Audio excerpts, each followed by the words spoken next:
this program for all our students all over the country. So this year, this is the right time for us to mark the one before us now. So in the class, we have some of our students from 100 level to 500 level. Because in the University of Technology, we run 5 years program. So we have 100 level, 200 level, 300 to 500 level. Many of them will be joining us online, including staff and students of other universities in Nigeria. We sent the invitation to them. Hopefully they will join us very soon. Today we are glad to bring innovation to what we do. Over the years, we have not been including a series of this type, but this year we decided to bring in innovation. That is our to talk to. Today we have international experts. On the screen, we are seeing Renuka Thakore. Renuka Thakore is the founder of Global Sustainable Future. She's also helping University College of Estate Management in the UK and also University of Lancashire. So she's always everywhere. She's very hardworking. Honestly speaking, I've never seen anybody working the way she's working. And that is why I've been under her for our tutelage. And she has been carrying us along in almost all our programs. Even as of Sunday, we are still both online till after 10 p.m. working. That's the way she works. She doesn't have holiday at all. So this is Dr. Thakore. I think we can appreciate her.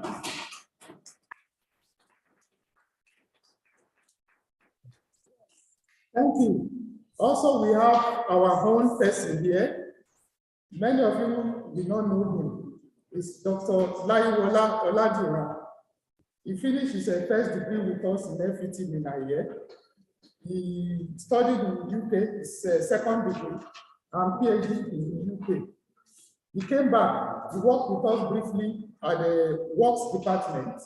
Then, we were so unfortunate, during the lockdown, he was employed as lecturer in the Department of Estate Management, but he left Japan. So he's now doing very well in the UK now. At the University of Sheffield is the one you will see is going to talk to us as well. Then also we have our own sister, Dr. Teni Gade. We have Dr. Teni Gade with you as well. She graduated from this department, Estate Management of our school, in the year 2004. And since then she has been doing well. She moved to South Africa to study to PhD level. Now, the strongholds in Lagos, they pull her back to Lagos, and she's now with now teaching in Lagos, in the university in Lagos. So she's going to talk to us as well. So at this time, I will quickly move up, hand over to our HOD, Professor Morenikeji, to welcome our international speaker. Professor. Thank you very much, Mr. Gbemga. Good afternoon, wonderful participants. Can you hear me? Yes, sir.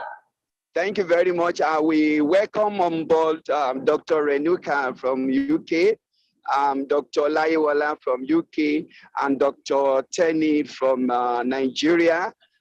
These are our friends and our partner.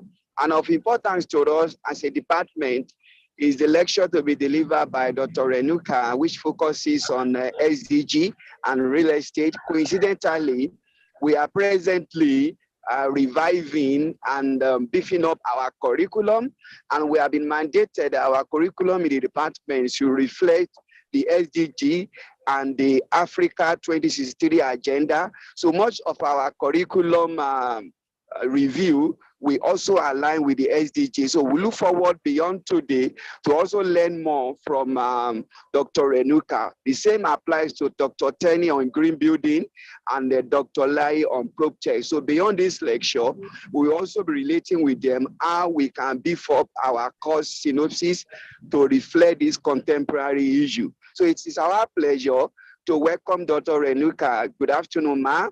Dr. Laiwala, good afternoon, sir. Dr. Tenny, good afternoon, ma. And Mr. Gbemga, our coordinator, who is doing well. The wonderful participants all over the world who have joined us. I wish a wonderful section with us. This is an event organized by the Estate Management Student Association, Federal University of Technology, Mina. It's an annual series event. This is 2023 series. We look forward to a better outing in 2024. On behalf of our newly appointed head of department, Dr. Naomi Ipupola, the staff and management of our university, we declare this session open. Good afternoon. Thank you.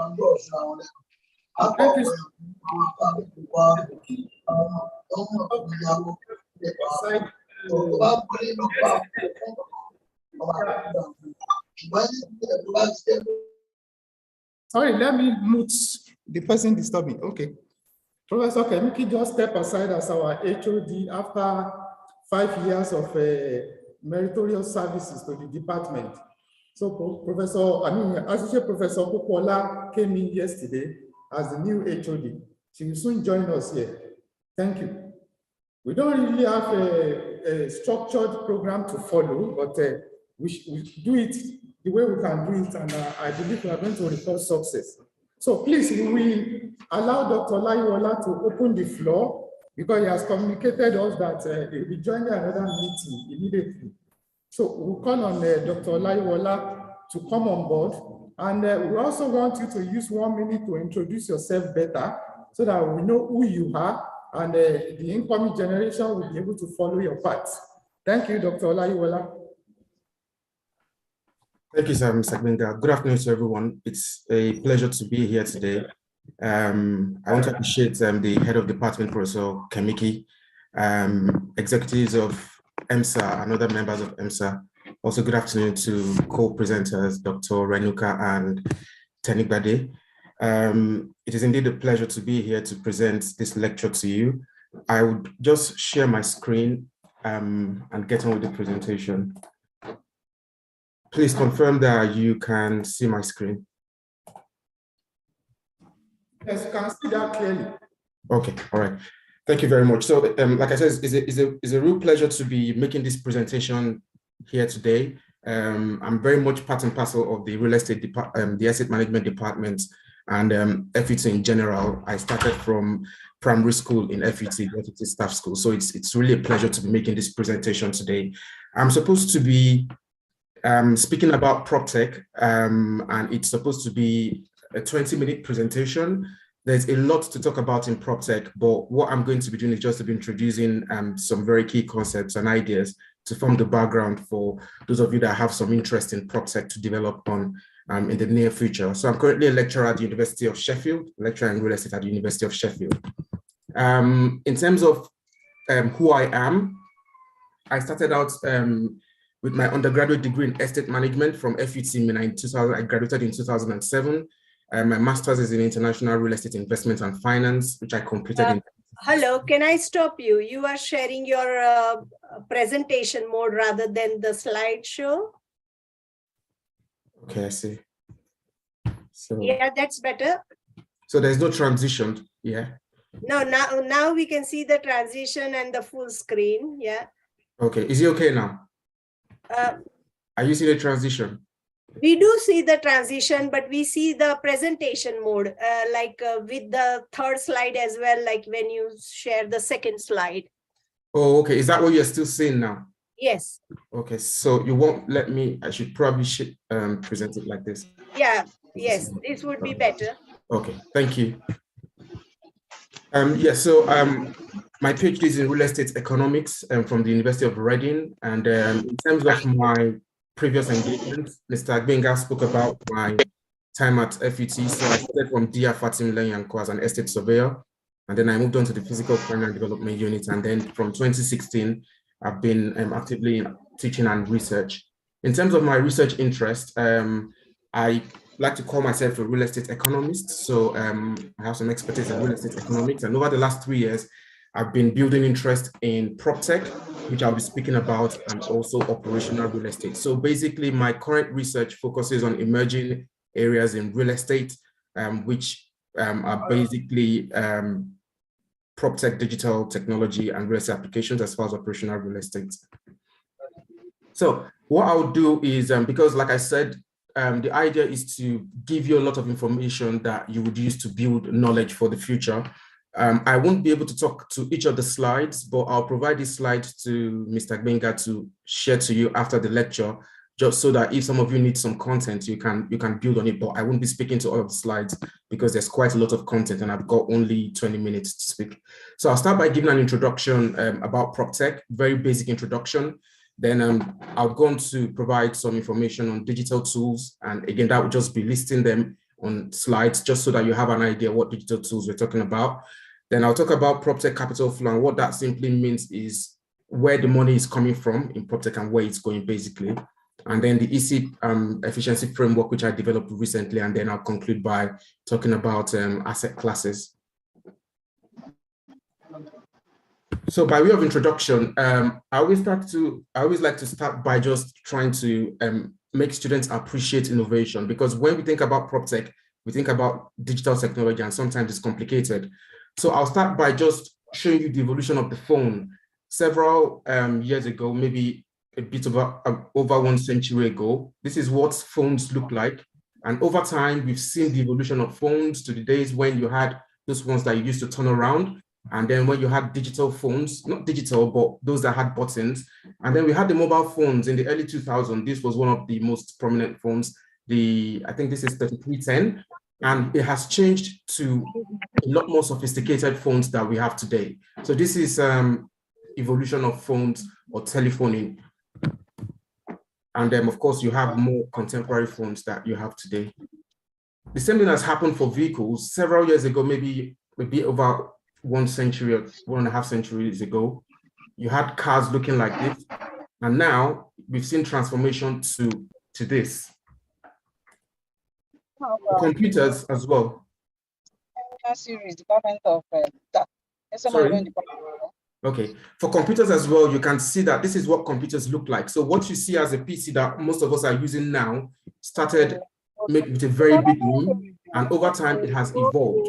So what we see is changes from one generation to the other, or one decade to the other, and you see transformation taking place.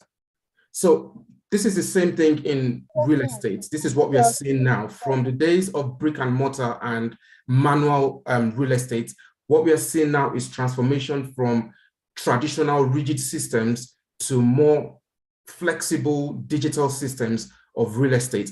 As we know, the built environment is traditionally slow to adapt. So over time, you've seen a relatively slow adaptation to digital technology compared to other sectors such as communication, media, finance, trade, and hospitality. However, in the last decade, interestingly, real estate has really tried to catch up. Maybe we're not there yet, but we're trying to catch up with the global digital transformation that we can see in other sectors. So that is where the buzzword PropTech has kind of come from or emerged from.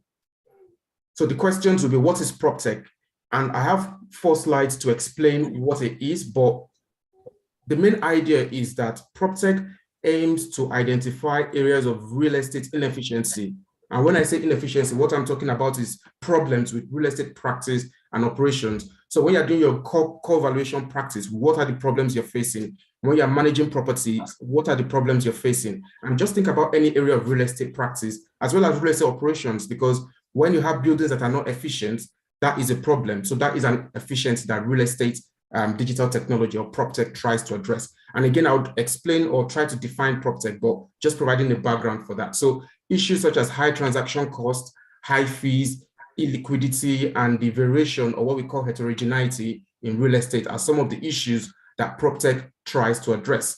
It has created, PropTech now has created new systems, new methods, and new approaches to practice and tools and different products have emerged as a byproduct. So when I try to define PropTech, I try to make it as simple as possible. So just in case you're looking at it as a complicated term or issue or phenomenon, it is simply the combination of property and technology. So PropTech is which is property and then technology. So when you try to integrate digital systems into traditional real estate operations or practice, it's called PropTech. So your normal valuation entails that you go and maybe take measurements, do inspections and all of that. There are now automated valuation models called AVMs that can do that. So that is digital systems doing traditional real estate work basically. And this goes across the board. I have some slides that would probably try to explain that. So I have tried to use an illustration here. In 1980, you can call it 1990 or any year in the past, maybe one Yusuf in Mina that wanted to come to London, wanted to relocate to London, would have had the need of securing temporary accommodation and then rental accommodation. What he would have done then would be to arrive in London and go and search for properties physically. So he may stay in a hotel for 2 weeks and then search for a property or go to different agents, visit different properties before he can decide. However, now, if any of you seated here wants to come to London in 2022 or 2023, all you need to do is to pick your phone or your laptops, search hotel.com to book a temporary hotel or accommodation, and then you go to either Zoopla, Rightmove, or Airbnb, maybe in the case of short-let, but mainly Zoopla and Rightmove, and you can search for a property to rent. So you can look for different agents on that platform. You can even do virtual inspections now, and that makes it more efficient. So it's a more efficient system of property searching. And that again is an aspect of PropTech. So PropTech is quite broad, going across the whole range of real estate operations and practice. But it's just an illustration telling you what traditional real estate would be in 1980 or 1990 and what systems are looking like now. So there are different definitions here, but again, this is just for content. So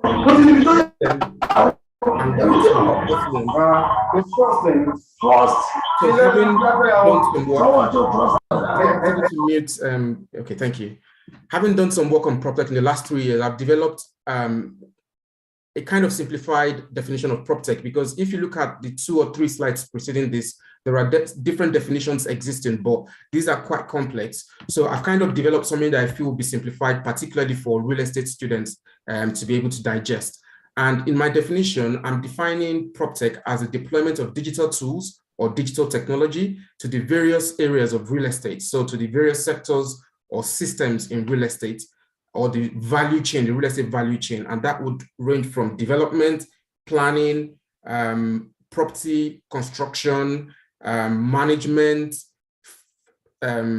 facilities management, agency, marketing, and all areas of real estate. And one of the things I try to emphasize in this definition is that digital systems should aim to address the economic, social, environmental, and physical efficiency of real estate operations and practice. And again, I'll explain very quickly why I'm emphasizing some of these issues and why you want to focus on them if you're thinking about PropTech. So again, if you want to look at the details of how the definition was developed, you'd have access to the slides after this. But before I go on to talk about these areas of efficiency, I would just give you a bit of insight on the PropTech capital market. So this is a huge market. There are several PropTech firms. I think from last check, it was close to about 10,000 firms, 10,000 PropTech firms. You can see that you had them from the 1970s, but they've kind of fluctuated. By 2000 and mainly around 2010, there was a spike in the number of firms. So this is counting the number of firms that were established, and this kind of peaked in 2016. So this shows a number of PropTech firms and their years of establishment. And so this is kind of a map to show where the funds are concentrated. So as we would expect, you have a lot of those funds concentrated in North America and some areas of South America, but you can also see those funds concentrated in the UK, somewhere around here. This gives you some insight on the number of firms and where they are. Next slide shows you global PropTech funding. So we're seeing the previous slide showed you where the companies are. This slide shows you where the money is. As expected, $54 billion US is concentrated in America. Next to that is China, and then you have the UK. I decided to put this up because these are African countries, and this might be relevant to you. So you can see that Nigeria is ranked 51 in the world in terms of funding, and we have about $3.8 million in terms of concentration of funds. This might not look like much, and this might look like we're down the line, but what this shows is that there are opportunities for those of you that have ideas around digital technology or innovation to attract funding, because this is an emerging market and investors are always open to emerging markets when there are good ideas. So just in case some of you are thinking about developing products or tools, or you just have some ideas that you'd like to develop, there are definitely prospects for Nigeria. So this is the EC efficiency framework that I developed. And as I said, what I'm trying to argue is that digital tools should address environmental, social, economic, and physical efficiency of real estate operations and practice. So I'm going to try and break each of these down. What we mean by, and I believe that the other two speakers are speaking about green building and sustainability, so they probably will emphasize this more. But you need to bear in mind that real estate operations and practice accounts for a very high level of carbon emission. And I know this is not quite prominent in Africa, but this is a global issue, issues around sustainability. So if our practice and our industry and our operations are aggregately contributing almost half, close to half of the global house gas emission, that is a worrying situation. It's something that we have to think about very carefully. And in the UK, there are targets. It used to be 2030, I think it's now 2050, net zero targets of 2050. So these are issues that we need to be conscious about. So if you're going for evaluation, for instance, you have to drive there, you know, the vehicles are contributing to carbon emission. The buildings have to be sustained, maybe through energy, electricity, or maybe gas.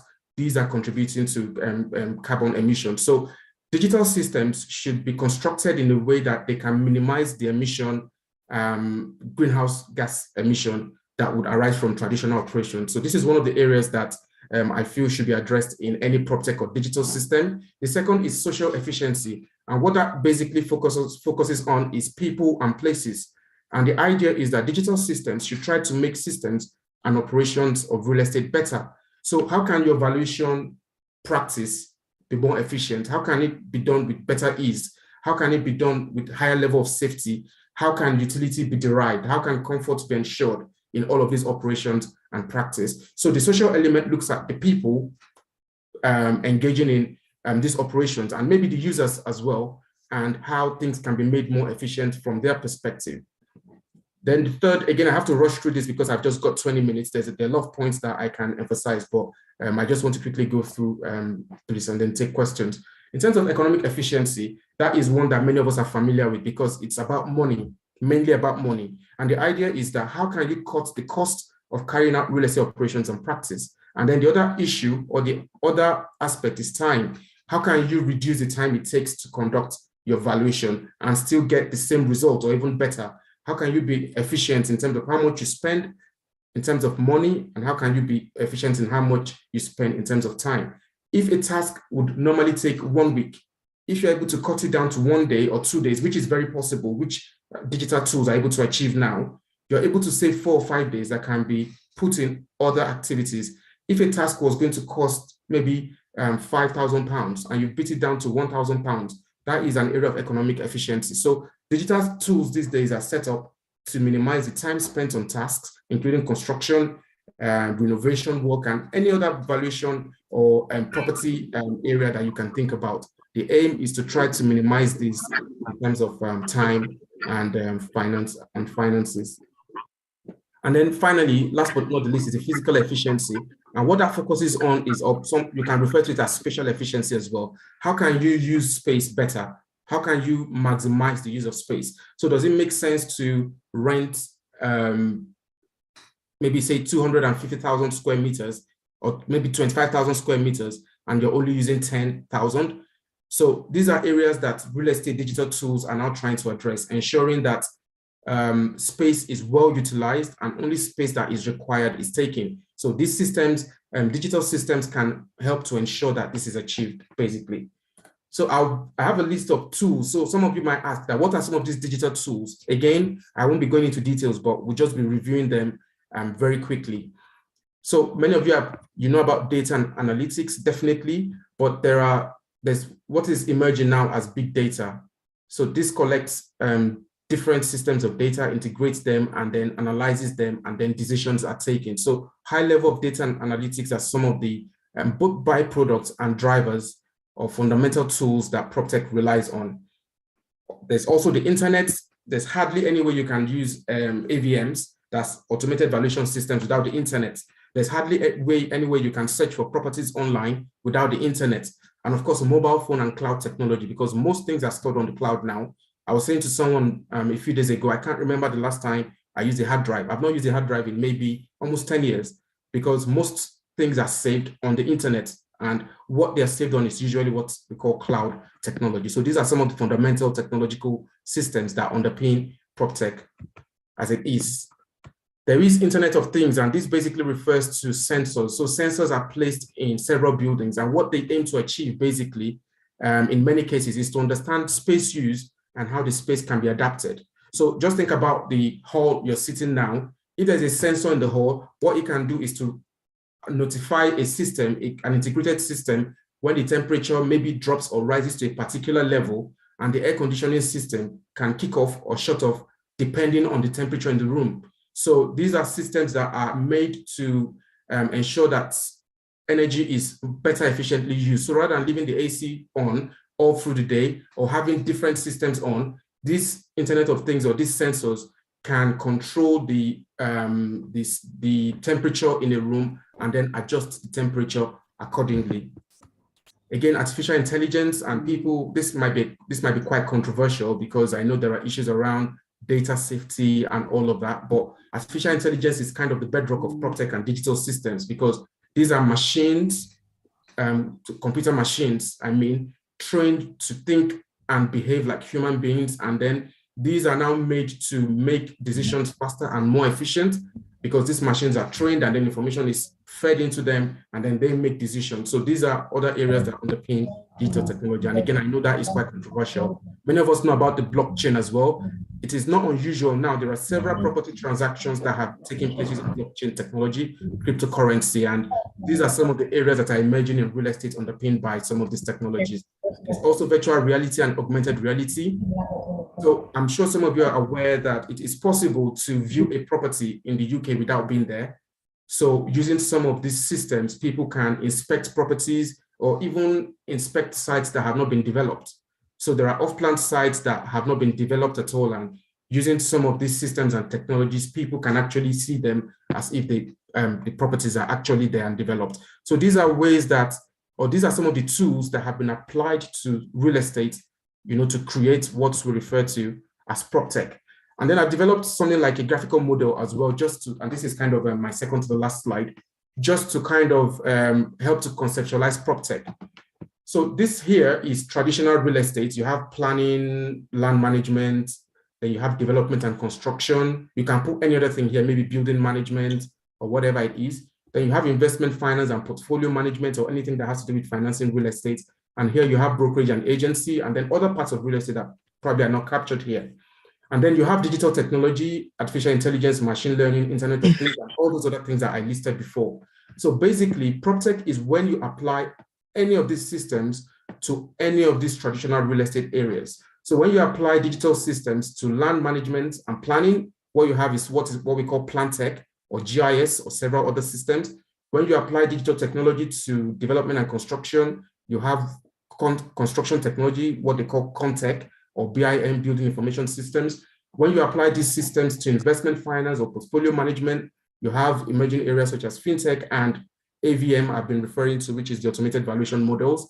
And if you apply it to brokerage and agency, there are several areas such as virtual viewing, and then other areas emerging as well are the shared economy. So it is within this universe of this created new areas of real estate that we would generally refer to as PropTech. So nothing complex, is applying any of these digital systems to any of these areas of real estate or any other area of real estate that you can think about to make them more efficient economically, socially, environmentally, and of course, physically. So that's kind of a very quick introduction of what PropTech is and why it's an important area for us, all of us to think about. So I don't know if there are any questions, but I have some questions that I had listed. What you want to ask yourself if you're thinking about innovation is, do you need for instance, to physically inspect a property to value it, or to buy or to rent it? As a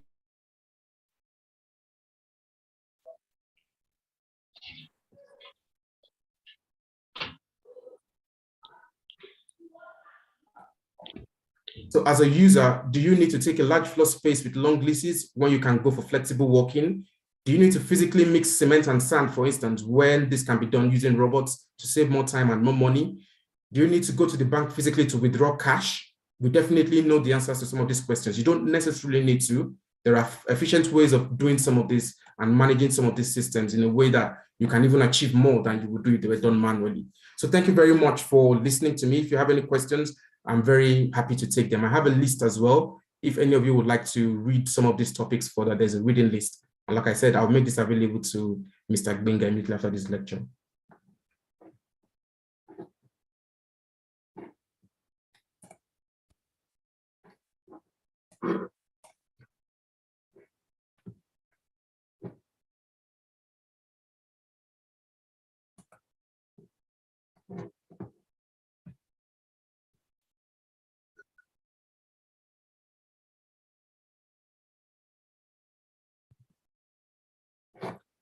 So can Dr. Renuka, I don't know if you're the host. Okay.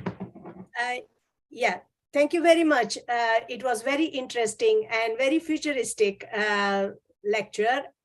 I learned so much from it. So thank you very much for sharing your research and your views with this. Anyone has questions, or we can continue with my presentation, because I also have to go by 2 o'clock. And probably you can write an email address in the chat, and or you can share with people later on. I think Gbemga will be able to share your email address, and if they have any questions, they can reach out to you directly. So thank you for listening, and I will now share my slides.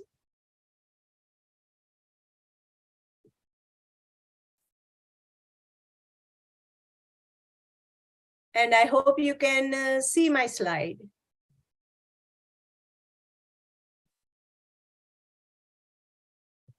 Right? Yes, I can see your slide, yes. Yeah, thank you very much.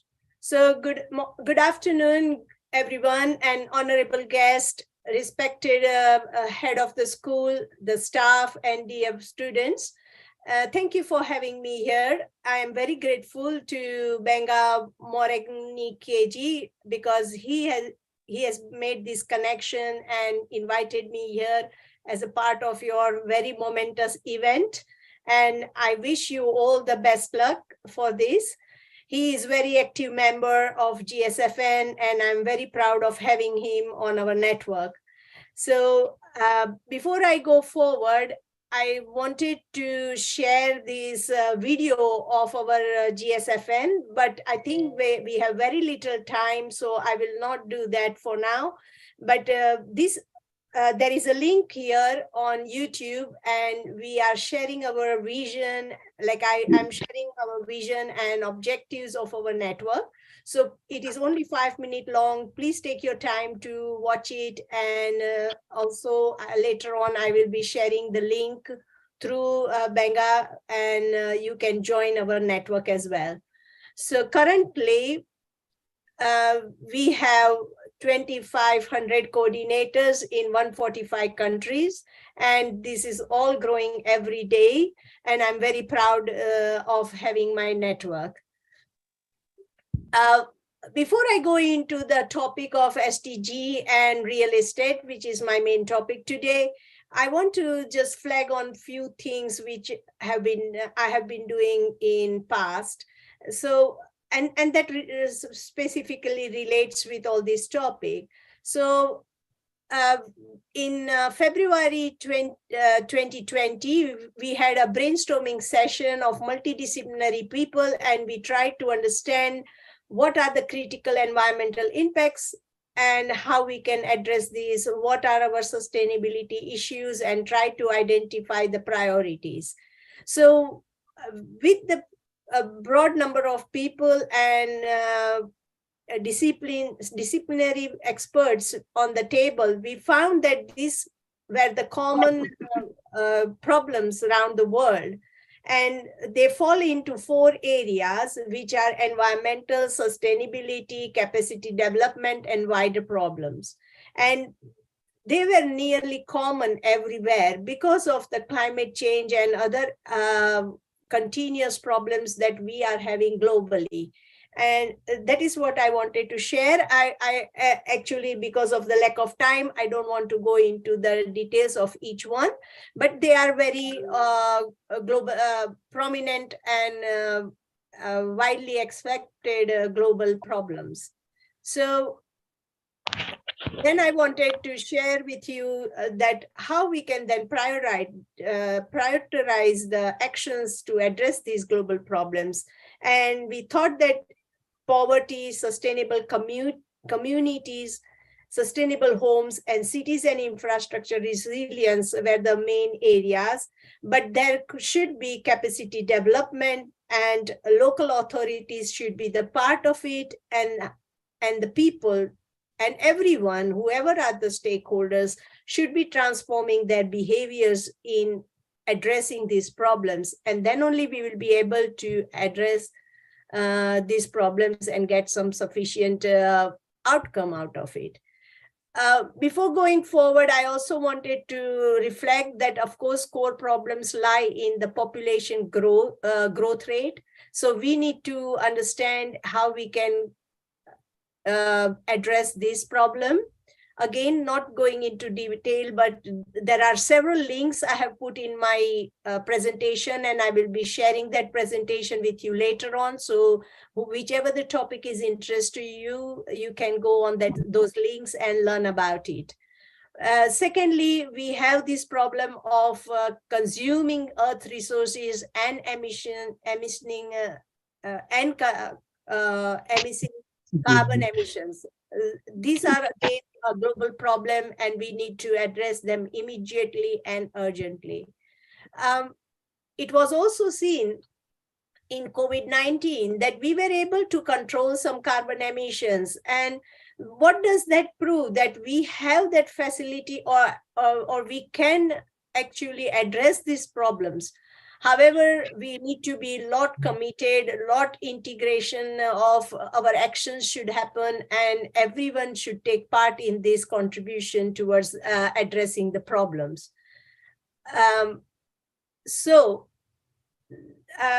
Going back to the history of SDGs, normally known as Sustainable Development Goals, we can see that Sustainable Development Goal was an I don't know why someone has raised their hand. Is there any problem? All right. And okay, let me just make someone host so that he can take care of this voice and everything.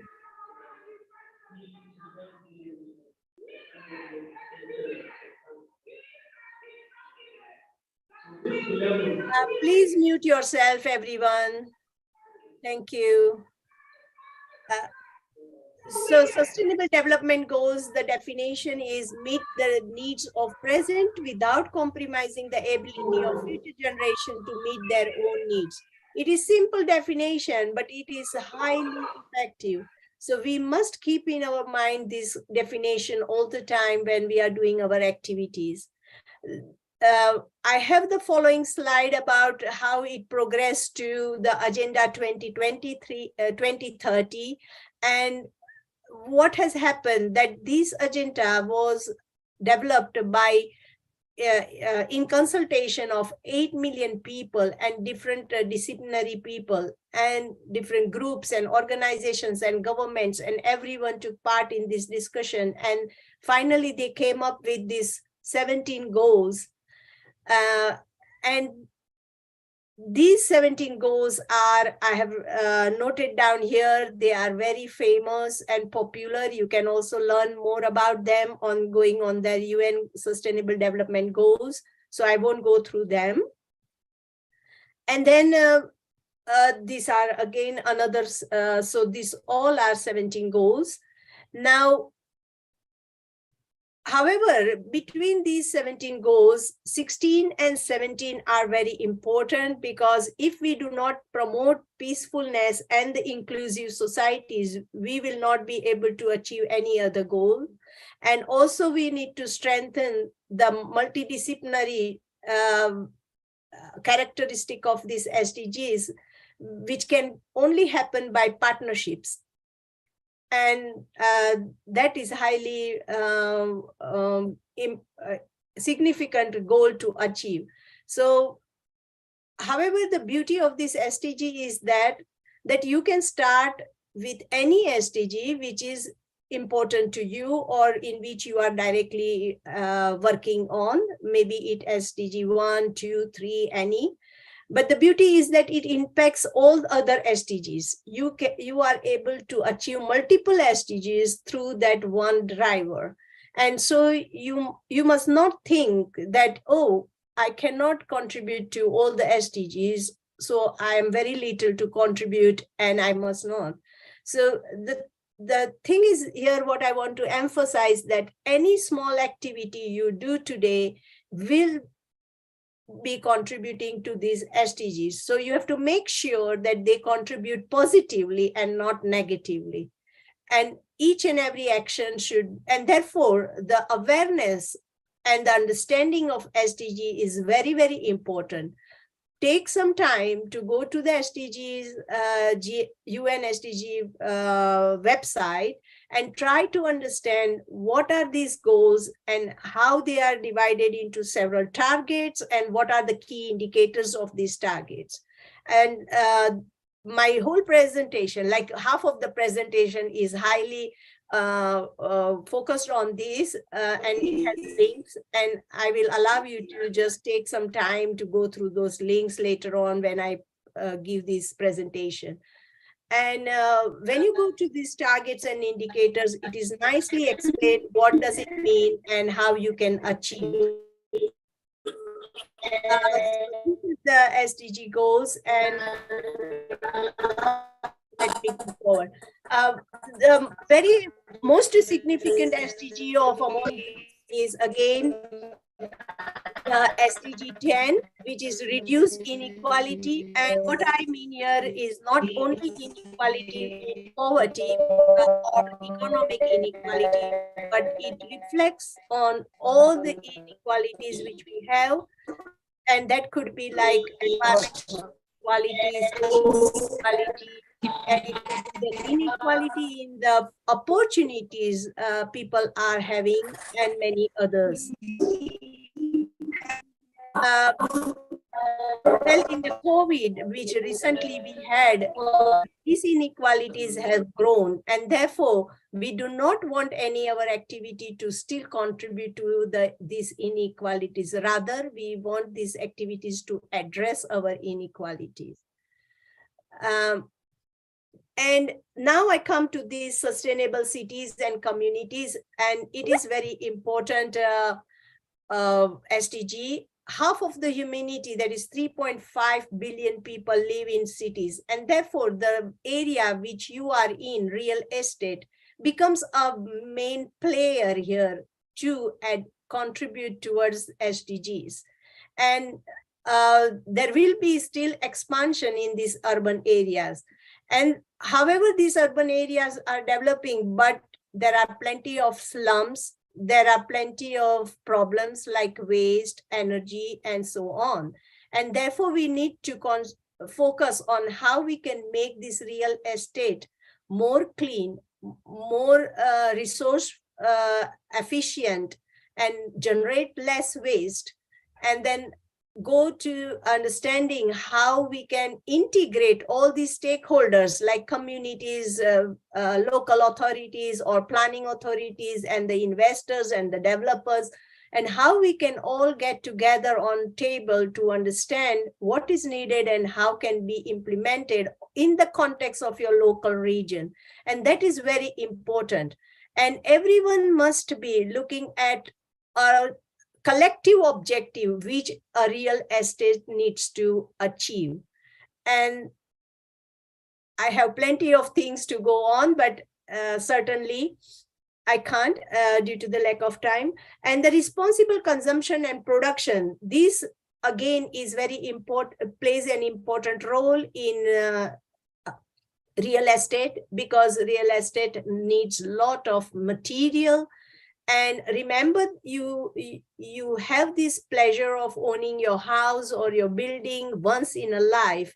And what happens that the developer spends only 1 or 2 or 3 or less years in developing a house, but operational phase remains with you. So for a long time, about like 90 years or 100 years, people live in a house and they own that house. And therefore, we must think of how much efficient we can be in operating the house. Of course, the architects can think that they can make a design which is most efficient and most like a net zero type of design. But at the same time, developers have to use that type of material, and we also have to source the labor, which would not give an adverse impact on our social inequality, which means that we have to increase more and more woman power in this industry. We have to increase more nature-based material in this industry, and we need to source local labor in this industry. And then when we go for operation phase, we have to make sure that we are aware of how we can use this efficient, keep using these efficient features which have been given to you through your house. If you are in an older house and you are not buying a new house, it may not have efficient features at all. And therefore, you will have to think about how you can retrofit this industry with efficient or very reliable nature-based material and so on. So there are, and therefore it would impact on climate change. I will just give a few snapshot of this presentation. Renewable energy is the main energy source we need to make. We have to make our buildings all sourcing renewable energy. And digitalization, the importance of digitalization has been already explained to you by the previous lecturer. So that is the way to move forward. And social like diversity and inclusivity would be the main features we need to bring into our built environment or real estate. We have to be also careful about how we balance our environmental, social, and governance aspects of the industry. And then we have to make our industry deliver justice on this for equality. We have to make sure that we follow sustainable procurement and consumption processes so that we have our buildings more efficient and effective. There are several standards, and the real estate practices advocate that we should have a combination of public, private, and government investors and the developers, so that we can achieve what we are trying to do from the sustainable development goals perspective. And here I would like to emphasize the role of young people. You, student or young people, are the most effective stakeholders. They must take the responsibility of getting the knowledge first, getting understanding first, then getting the skills, and then trying to become a future managers of your decisions that would impact positively on the world, and we can achieve these sustainable development goals. And though these pictures, you would think that they are just here, but they all have links actually to go to other places where you can explore more how youth can take part, how you can become an active advocates of SDGs. And there are plenty of skills and abilities courses being developed and that can also help you to understand. There are plenty of free courses so that you do not have to worry about your resources, that whether you have or not. You just need a will and commitment to carry out these courses and to gain these skills. I have put plenty of resources for you to look at later on, and I will just keep all these. And there are plenty of role models where you can see and get inspired by them. And you can all connect with me on social media, and I will stop here. Thank you very much.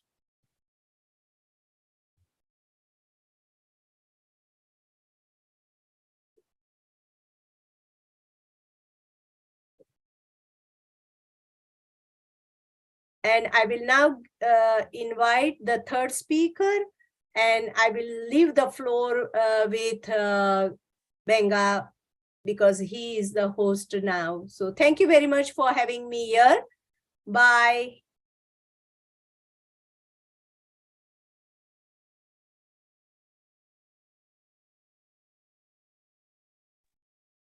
Good afternoon. Can you hear me?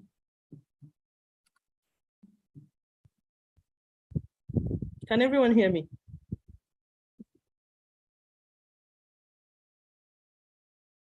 Okay, because I need some kind of feedback. I'm not sure you can hear me.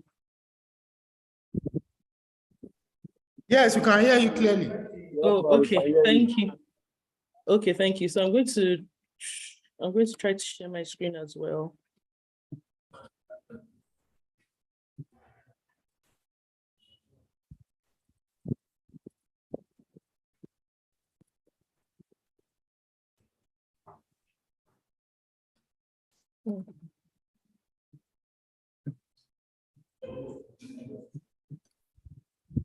Okay, good afternoon, everyone. My name is Dr. Teni Badiodu. Mr. Morenikeji introduced me earlier. I graduated from FUT Mina in 2004. So Mr. Morenikeji and I were classmates. And then I went ahead to do my master's in estate management at the University of Lagos. And before I proceeded to University of KwaZulu-Natal in South Africa to do my PhD, where I specialized in sustainable buildings. So my research interest is in sustainable buildings, sustainability, and I'm very honored to be here. I want to thank the department, the HOD, and Mr. Morenikeji for this opportunity to share with you today. Please, if at any point you can't hear me, please just kind of signify so that I can stop and retract. So today, well, I'm going to be talking about green buildings. I hope you can see my slides. All right, thank you. So I'm going to be talking about green buildings. If you can, I'd like you to just drop your definition of green buildings in the chat. It's usually very interesting to see what people think green buildings are. So if you can, as we progress, just drop what you think a green building is in the chat box, and then we'll review it later. But I can't look at those comments now because, of course, I have to stay within my time. So the topic of my presentation is green buildings, concepts, facts, and prospects. Okay, so before we move into what exactly green buildings are, and also just to give you the opportunity to type in your answers in the chat box. Like I said, it's usually very interesting to see what people call green buildings sometimes. We'll just go over the issues. Fortunately, the two previous speakers have spoken in line with sustainability, so we're still within the same theme. Even though we are taking different topics, we're still all talking within the same thing. So I'm sure that at one point or the other, you've heard phrases such as global warming, and you've heard things like climate change. Now, these things have become buzzwords such that some people just say them without necessarily knowing what they mean. So I'll just quickly go over what they mean and then tie it into green buildings. Okay, so basically global warming means an increase in the atmospheric temperature over time. Okay, so there's a benchmark, a year so it's usually called pre-industrial period. So there was a time when the global temperatures, atmospheric temperatures started being recorded. And progressively, it has been noticed that there has been an increase of that temperature. And that's why sometimes, the heat becomes very unbearable. It looks like, it feels like, it feels like the sun came closer to the earth, okay? So basically what's going on is global warming. And what global warming causes is climate change. Because what now happens is, this picture shows, of course, a picture of somewhere that has experienced like drought. Now, this is basically what happens when global warming occurs. So what happens is, because the atmosphere is heated up, it means that places that are ordinarily covered by ice, so places that have ice caps, places in the polar regions, they begin to lose that ice due to that heat. Now, when ice thaws, it converts to water. When the water runs, it flows into the water bodies. So what happens is that the water bodies now swell.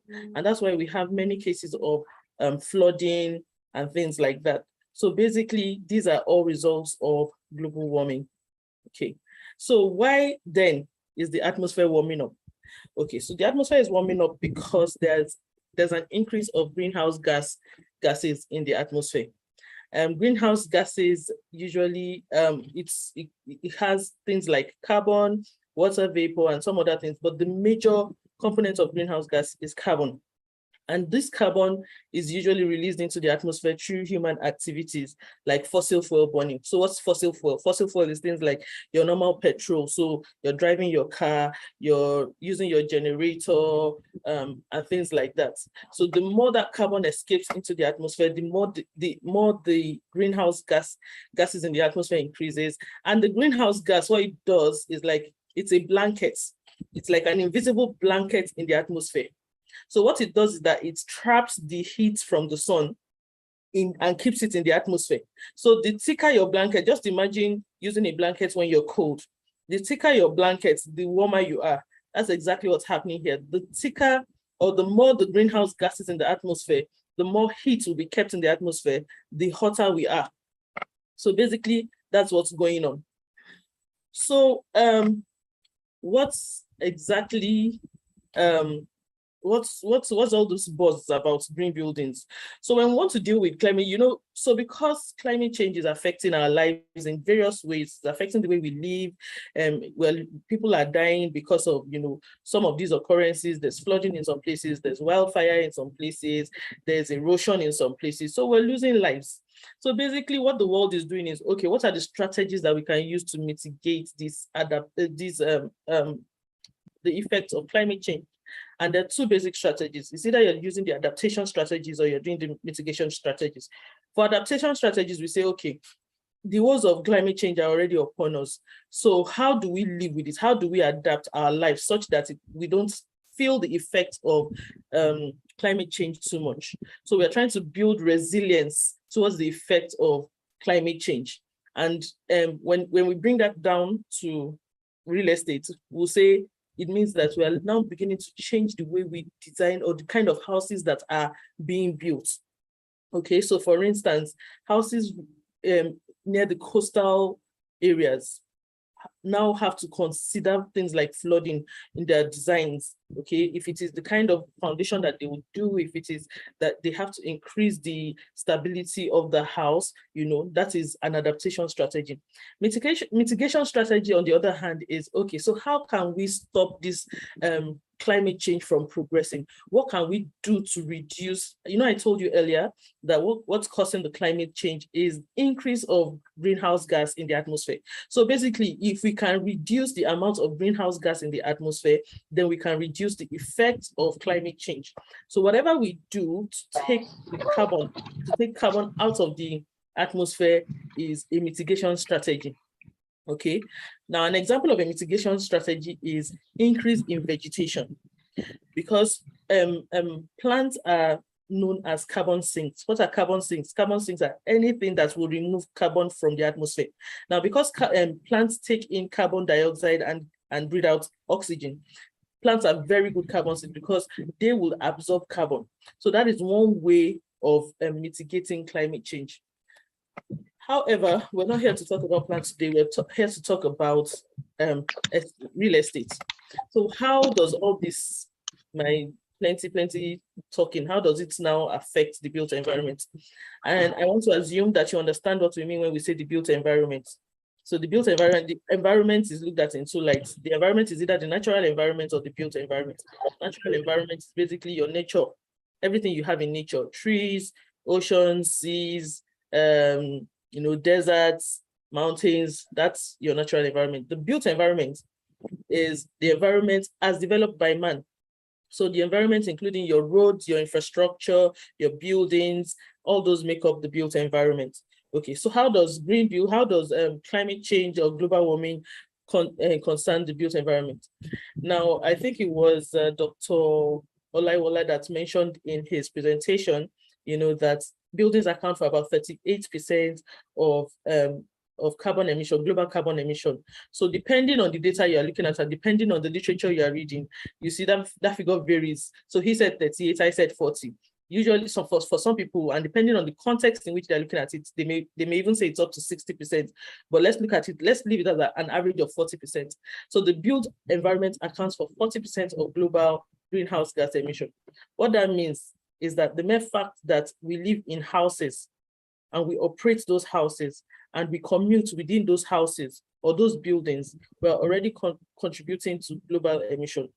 Okay, so what we're saying is if we can tackle carbon emission from the built environment, if the built environment alone can tackle carbon emission, it means that there will be a general effect on the atmosphere.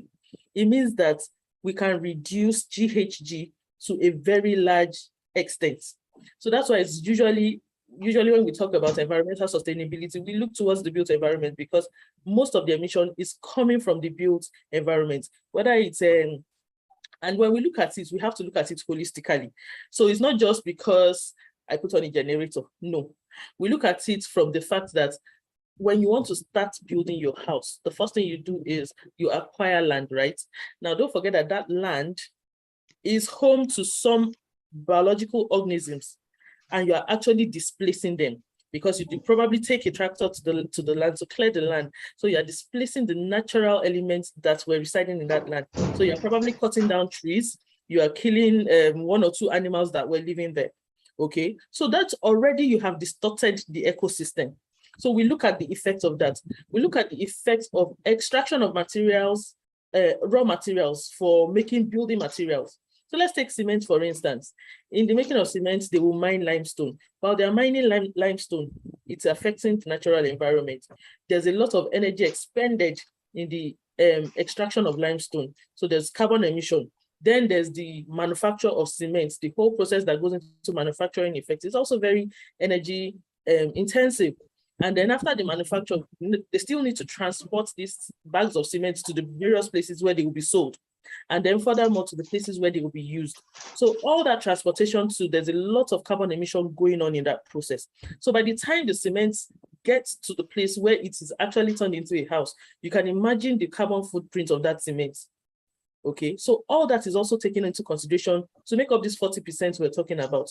And then now there's the construction. Okay, so only God knows how many bags of cement you need to construct maybe a 2-bedroom apartment. And then there's that. Then there's the operation of the building. After the building is standing, okay, they've done the construction and all that. The building is standing. To make the building comfortable, you have to put lighting in the building. You are using electricity. Electricity is generated using fossil fuels. You have to cool the building in some way or the other, and so on and so forth. Then we also look at it that, okay, at the end of the life of the building, when you have to demolish the building, what happens to all that? Sometimes a lot of the components of that demolished building goes into the landfill, and then further degrades the environment. So we look at it holistically. We don't just say, okay, it's because I put on the air conditioner. No, we look at it from conception to the end of the life of that building. Okay, so now that now brings us to what exactly green buildings are. Because here I say green buildings can reduce the carbon footprint of the building sector. So what exactly are green buildings? I've written 4 different things here. I said they're environmentally sustainable buildings. what that means is that they have little to no effect on the natural environment. Okay, so that if you can live in a house where your house doesn't have any carbon footprint, it means that you are comfortable, your environment is also comfortable, and you are not doing any harm to environment. Now, that may sound like it's not possible. Like, how can you actually build a house that will have no effect on the environment? And those kind of houses that have no effect at all are called net zero or carbon neutral buildings. Also, once again, I heard Dr. Laiwala mention carbon neutral buildings, I think as one of the targets of the UK for 2030, you know. Yes, so green buildings are basically buildings that have minimal to no negative impact on the natural environment. Okay, as much as possible, what that means is that you have reduced the energy use of that building, you have reduced the water use of that building, you have tried as much as possible to reduce the embodied energy of the material. So you are not using materials that are too energy intensive in the construction of that building. And at the same time, you are also not compromising the comfort of the occupants of that building. Okay, so it may sound like it's all other, like how do you actually put all this together and make it work? But fortunately, because of research and you know, investments in this space, and especially because it's a subject of global interest, you know, there are different tools and methods that have been created to construct green buildings. Then lastly, I said they can either be designed and built green, or they can be retrofitted. So design and build means that as a developer from the onset, you have made up your mind that this building I'm going to develop is going to be a green building. So the design, everything has been taken into consideration from the conception of that building. Retrofitted means that the building was a normal conventional building. That's your normal everyday building before. But now you want to change it to a green building. So there's some renovations that can be done to change the systems and the workings of that building into a green building. So I'd like you to take a look at these pictures. I want some kind of feedback. So the one on my top left is A, the one next to it is B, the one bottom left is C, the one next to it is D. Which of these do you think is a green building? Please, you can put on your microphone and give me some feedback. Which of these do you think is a green building? I can't hear anything. Or maybe you can put it in the chat. It's C or no? You said C. Okay, C. Somebody said C. I don't know who, but somebody said C. Any more takers? B. Did you say B? D. D for dog? Yes. Okay. All right. So somebody said C and somebody said D. All right. So in order not to waste time, we'll just go on. So all these buildings are actually green buildings. All of them are green buildings. And I put these pictures together. In fact, the one on the D is here in Lagos. It's in Ikoyi. It's called the Heritage Place on Alfred Riwani Road in Ikoyi. So I put up these pictures so that we can understand that green buildings do not look a particular way, because there's also a misconception about how they look. Some people think like you see somebody said C because it looks kind of crude, and it's the picture in C uses PET bottles. You know, they filled PET bottles with clay and they're using it to build. So people usually think, oh, if it's green building, it must look very rustic and crude. No. Then some other people think if it's a green building, it's a very high-tech building, must have all sorts of, you know, very high-tech equipment and all that. But that is also a misconception. All the pictures in this slide are actually green buildings. Sorry, trying to. Okay, so this is the C. This is A. So I'll just quickly tell you some features that makes this picture a green building. So this building, as you can see, is made out of wood. Now, wood is a very good building material. If you consider what I was explaining previously, first of all, wood is a renewable resource. So what it means is that when we cut down trees and we replant trees, we are replenishing that resource. Unlike limestones that I talked about before, when you extract limestone, there's only one source of limestone. One day it will actually finish. So wood is a good resource. Wood is biodegradable. So it means that when you're demolishing this building, at the end of the day, the wood will decay and it will not negatively impact the environment.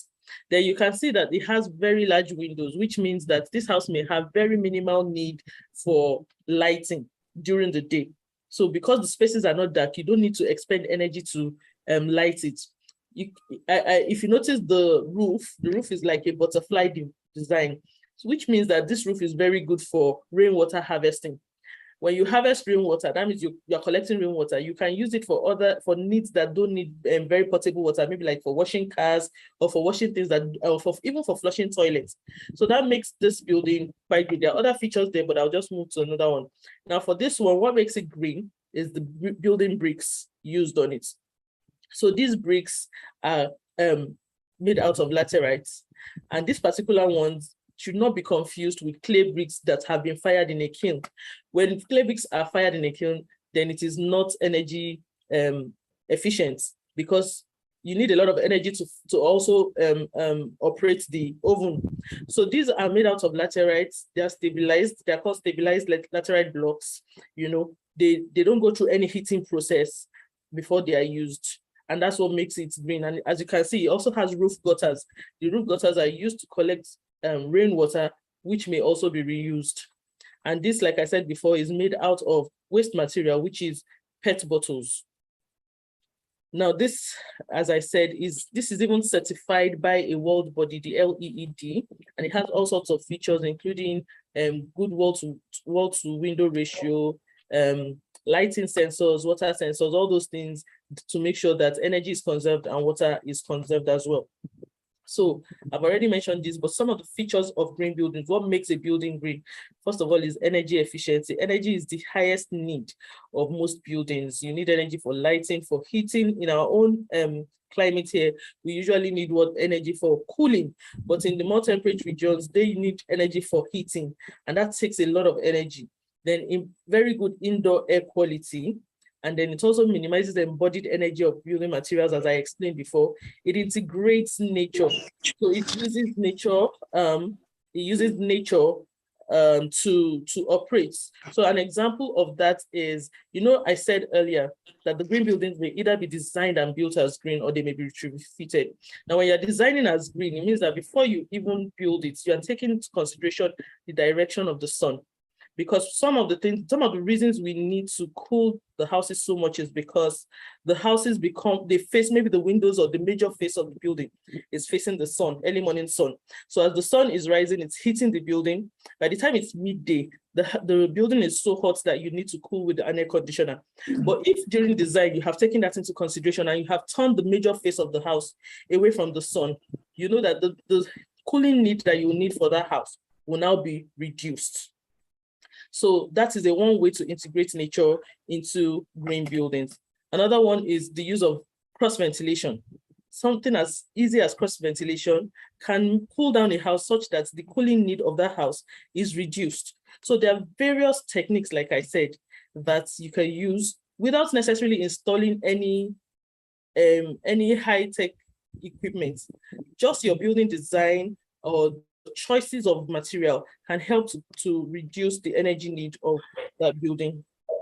And then sometimes they are constructed using recycled or renewable materials. So as we saw in the pictures before, and recycled materials does not necessarily have to be just PET bottles. It may also be the materials that have been scavenged from an old building, a demolished building.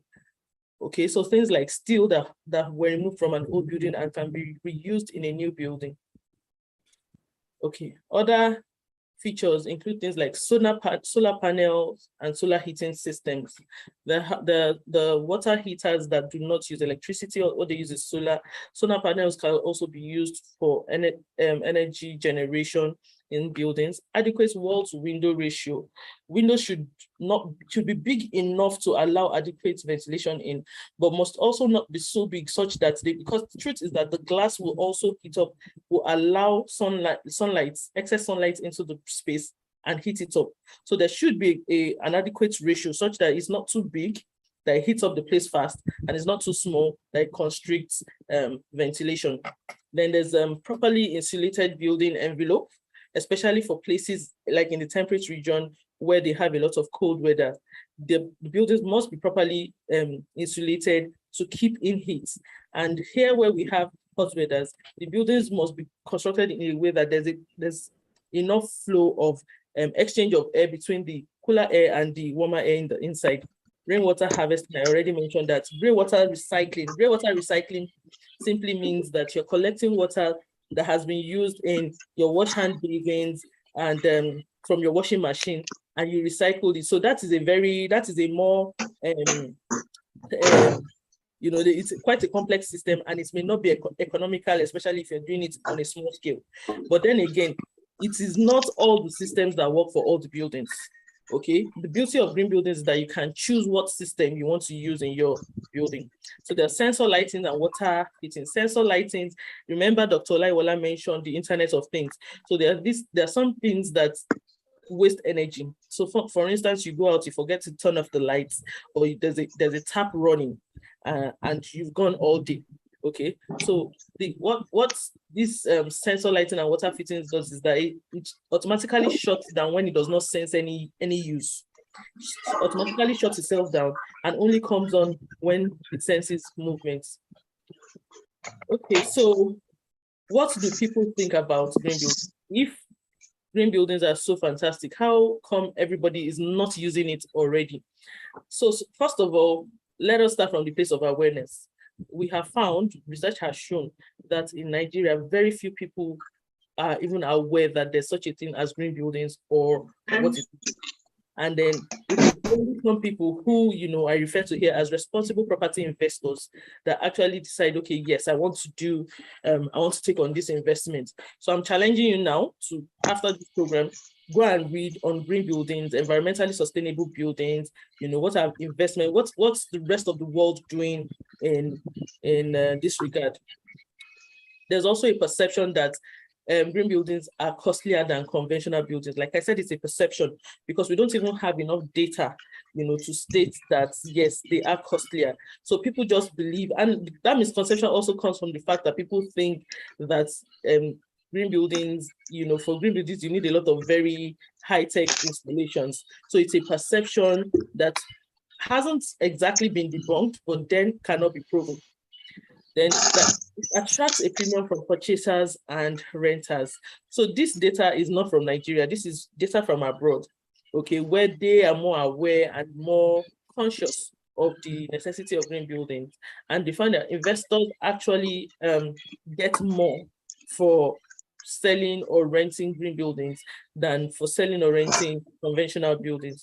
Then operational cost savings over the life cycle of the building. Now, this last part is the major selling point for green buildings here, because, like I said, we don't have a population that is very aware of the problems of climate change or degrading environments. So most people that sell green buildings here in Nigeria sell it using the fact that you'll be saving a lot on the cost of operational costs. Now, operational costs include mainly in Nigeria, we're looking at the cost of electricity. Okay. Now, you'll agree with me that last year was a terrible year with regards to electricity in Nigeria. First of all, the grid kept shutting down, and then there was fuel scarcity, there was increase in fuel prices. So all that put together made our energy costs really high. So if you're marketing a green building to someone and you're telling the person that, look, I can sell you a building that you'll cut down your electricity cost by over 50%. it's a good selling point. So even if the person is not interested in the environment and doesn't care about whether the environment is going bad or not, and the person cares about, okay, I'll be saving some money from my electricity, then that's a selling point.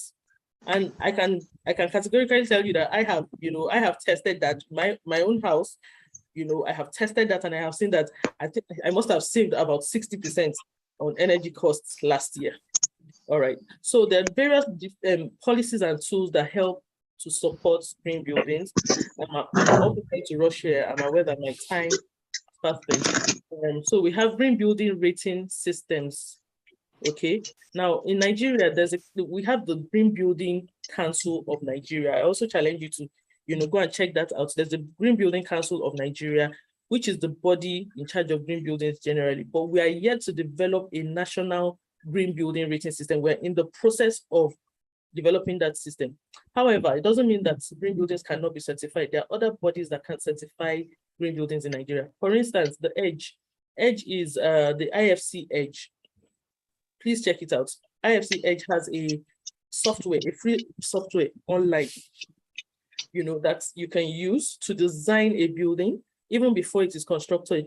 You can use it to design the building and imbibe all the green building tools and techniques you want, and before you actually go to develop that property. So they also certify buildings once you have met their requirements.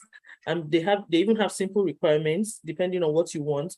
As long as you can meet 20% reduction in energy needs of the building, 20% reduction in water needs, and 20% reduction in embodied energy as compared to a conventional building.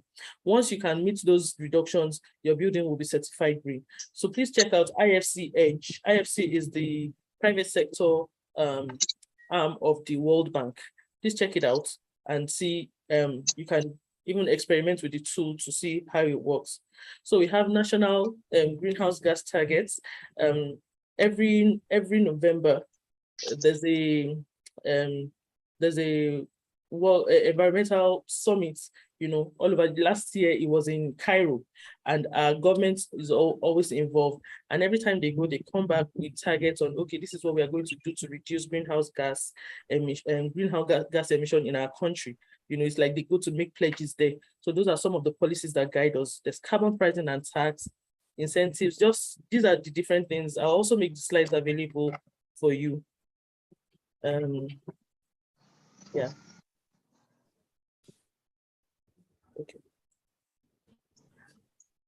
Okay, so what are prospects? Like, as I said before, it's not a very common thing here. And so therefore we have the latecomer advantage. The latecomer advantage simply means that people have gone before us, other countries have gone before us, they've done this thing. We can carry their data, we can take their data and use it here to see how it works for us. We don't need to copy their mistakes. They have made the mistakes, we can see what's the progress they are making and replicate them here. While we are just trying to come up on the green building, they are moving from, they're even thinking of moving from net zero to net positive. That means that the building will not just have no effect on the environment, but to even give back to the environment in some way. And then we have, there's also the prospect for research and development. The students, this is, instead of recycling the same old project topics, research topics every year, this is actually one place that has a depth of research. So when you're picking your research topic, this is one very good place to look at. And there are also a lot of international policies. As I said at the beginning, it is a global issue. So a lot of international bodies are interested in things like this. So there are different policies, there are different documents that you can work with if you have interest in it. So basically, what do we need to do? First of all, you need to change your attitude. And the previous speaker had said she will send you, I saw a lot of those documents and I'm very familiar with them. So you need to read them to even understand why, because if you don't understand why, you won't appreciate joining this movement. So you need to understand why you need to change your attitude. What are the things you need to do? You need to write, influence policymakers where you have the chance to write, where you have the chance to speak about it. Like I said, your researches should be tailored towards things like this. And then if you have the chance to build, please build. Thank you very much. Questions and comments, please.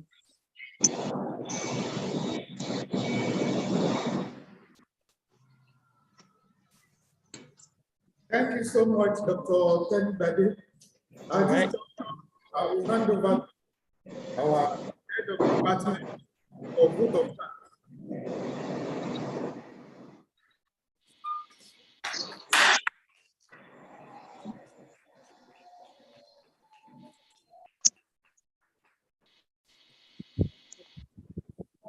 For telling me, the other presenter, what is it? No. Dr. Laiwola, are you still there? You have gone. So, but Dr. Tenibade, you are there, you are still on. Yes, I'm here. It's nice connecting back to you. It's been a decade, and it's good to see that you are still doing well. This is Dr. Popola, Management Department. I see it. Okay. As you see the face, it has not changed. I haven't seen the face, sorry. Okay, you can see the face today, have you? Yes, I've seen the face. I've seen the face. Okay, so I really appreciate your time, and I want to commend your presentation. It has been an interesting lecture series. I tried to connect the lecture of Dr. Renuka, have you? Trying to connect a lecture with what you have just presented. And I saw that what you were saying about getting the youth involved. But as I sat down there, I was just thinking of how I can build brain, if I can convert my building back to brain, so that at least the operational cost will be reduced. So thank you for imparting knowledge on us. It's good to see that our students are also doing fine where they are. So Dr. Renuka is not online, but appreciation should be conveyed to her. We want to appreciate her for leasing the license, to us, and for also hosting it. And I think I met part of Dr. Yinka's Wola's presentations. He also part of our alumni. He was talking about storage of information in the cloud or something when I came in. I couldn't really put much on that, but I know that the students that are here have been able to gain one or two things. So I want to really appreciate you for your time, and we still want to solicit for your support as we going on. I was just thinking of how our students can get. We are talking about getting knowledge and also skill acquisition. So with this presentation on greenhouse building, I think what we need now is skill acquisition. We are getting the knowledge, but how to really get the skill to make this in a organization. I believe in our youth and our students that they have the capacity, if they can be exposed to what this thing implies. So on behalf of the department, Nursing Management Department, Federal University of Technology, we want to thank and appreciate all our presenters. And we wish you all the best in all your endeavors. Thank you very much for this time. Thank you.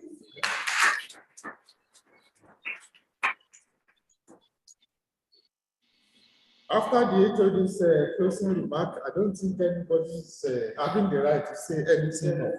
But I want to say thank you to everybody, all our online participants, our students who are here. Thank you so much. We'll call you again when we have this kind of events later in future. Thank you so much and bye-bye. Then all the materials will receive it and see how we can distribute to everybody who is interested. Thank you.